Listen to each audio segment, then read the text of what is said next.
Hello again. Welcome to the discussion post section of this week. So we had some good long lectures this week. There's just one discussion post.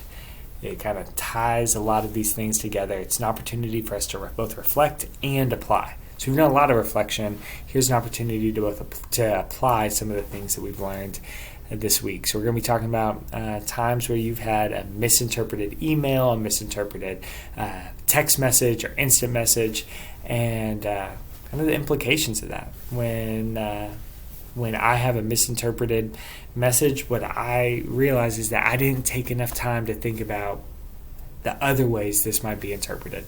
This just happened at one of our pastor search committee meetings.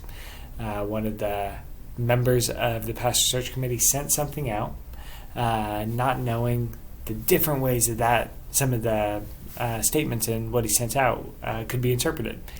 I've talked to him individually. I know he didn't mean for it to be interpreted the way some of the members of the search committee interpreted what he sent, but it happened.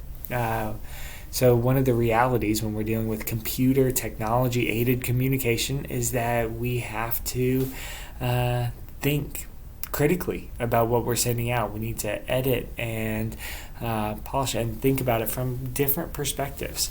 Now, when you're sending it out to your best friend, there's probably a little bit more grace to be had, where if you send something out and you word it a way that can be interpreted this way or this way, and they interpret it the way you didn't intend, there's probably opportunity to quickly make amends, apologize, and be reconciled to one another and move forward.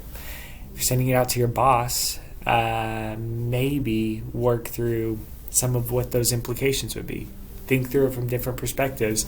That way you don't put unnecessary stress on this work relationship that you want to preserve and keep strong.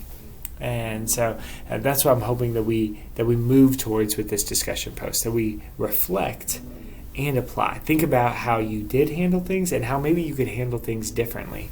And then as you're reading one another's discussion post and figuring out your reply for Sunday, think through where folks handled a situation well and where folks could have handled it better.